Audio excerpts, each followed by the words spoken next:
Hello বন্ধুরা, কেমন আছো? তোমাদের ভালোবাসা আমি ভীষণ ভালো আছি। তা আমি তো বলেইছিলাম তোমাদের যে জামতলার ভিডিওটা পার্ট 1 পার্ট 2 করব। তা ওটা ছিল পার্ট 1, এটা হচ্ছে পার্ট 2। তা তোমরা দেখতেই পারলে যে আমি মায়ের পুজো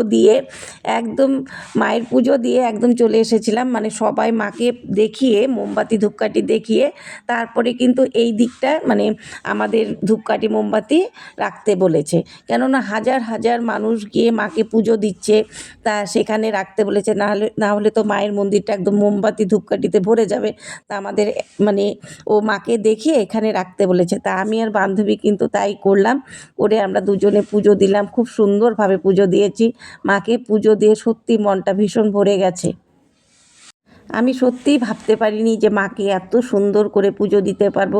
সাথে বান্ধবীও দিয়েছে, এটা কিন্তু আমার আরও ভালো লেগেছে। আজকে বান্ধবীর ভাগ্নি যদি না যেত তাহলে কিন্তু আমরা দুই বান্ধবী একসাথে তোমাদের দেখাতে পারতাম না। আজকে বান্ধবীর ভাগ্নি গেছে দেখে ও আমাদের ভিডিওটা করে দিয়েছে। তাই আমি কিন্তু দুজনকেই একসাথে দেখাতে পারছি বা তোমরাও দেখতে পাচ্ছ। তা এই মানে ভিডিও করতে গেলে সব সময় একটা ক্যামেরাম্যান চাই। সত্যি কথা বলতে সব সময় একটা ক্যামেরাম্যান মানে আমাদের ভিডিওটা ধরে দেবে। তা বান্ধবীও পুজো দেওয়া হলো। তারপরে আমি আর বান্ধবী মিলে চলে এলাম মায়ের যে যজ্ঞ হচ্ছে সেখানে। তা দেখো কত মানুষ এসেছে মায়ের মানে যজ্ঞ হচ্ছে তা দেখতে, বা অনেকে উপোসও আছে, অনেকে দাঁড়িয়ে দাঁড়িয়ে দেখছে। এত সুন্দর করে মায়ের পুজোগুলো তুলেছি, সেগুলো যদি না ছাড়ি নিজেরই খারাপ লাগবে। তার জন্যই কিন্তু আমি এই ভিডিওটা পার্ট 1 পার্ট 2 করেছি। মাকে পুজো দিয়ে তারপরে চলে গেছি বান্ধবী আর আমি মিলে প্রসাদ আনতে, যেখানে প্রসাদ দিচ্ছিলো তার সেখানে চলে গেছি। তা আমরা যখন যাচ্ছিলাম আগে প্রসাদ নিতেই ঢুকেছিলাম। তা ওখানে বলছিল আরও 10 মিনিট 15 মিনিট দেরি হবে। তা বান্ধবীকে বললাম প্রসাদ খেয়েই যাব, যখন মায়ের পুজো করেছি তখন প্রসাদ খেয়েই যাব। কিন্তু মানে পাতা নিয়ে দাঁড়িয়ে আছে। তা আমি কিন্তু দাঁড়িয়ে থাকিনি, আমি কিন্তু সোজা চলে গেছি মানে যেখানে প্রসাদ বানাচ্ছে সবাই, মানে দাদারা বা মাসিরা বানাচ্ছে সেখানে চলে গেছি। তার আগে কিন্তু আমি এক দাদাকে বলেছি যে আমি একটু ব্লগ করব। তা বললো হ্যাঁ ভালো কথা, তো করো। তারপরে আমি একটু প্রসাদটা খুন্তি দিয়ে নাড়া দিলাম। তার এক জায়গায় দিইনি, যেখানে যেখানে দাদা প্রসাদ বানাচ্ছিল সেখানেও দিয়েছি, যেখানে মাসি বানাচ্ছিল সেখানেও দিয়েছি।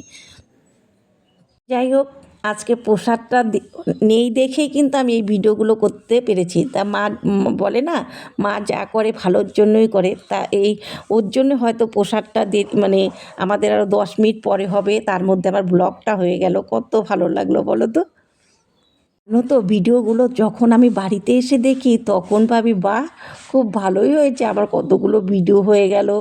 হ্যাঁ, তারপরে মাসিকে বললাম দাও মাসি আমি একটু খুন্তি দিয়ে নাড়ি, তুমি খিচুড়ি বসিয়েছো। তারপরে মাসির সাথে দুটো ফটো তুললাম, ভিডিও করলাম। তোমরা তো মাসির সাথে যে আমি ফটোগুলো ছেড়েছি সেগুলো তো তোমরা দেখেইছো, যে ফটোগুলো কিন্তু খুব সুন্দর হয়েছে।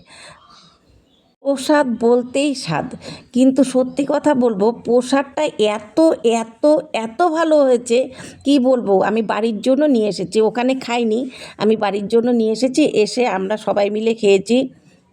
মাঝে মাঝে ভাবি আমি অত সুন্দর করে ভয়েস দিতে পারি না দেখে তোমরা মনে হয় আমাকেও ভাবো ইস বানিদি কীভাবে ভিডিও ছেড়ে দেয়, এর থেকে আর ভালো করতে পারছি না। তবে তোমাদের থেকে দেখে দেখে চেষ্টা করছি, কিন্তু চেষ্টা করতে তো অসুবিধা নেই বলো। যাই হোক, সবাই ভালো থাকো, সুস্থ থাকো, একে অপরের পাশে থাকো। আর দেখা হচ্ছে অন্য কোনো ব্লগে। ততক্ষণের জন্য টাটা।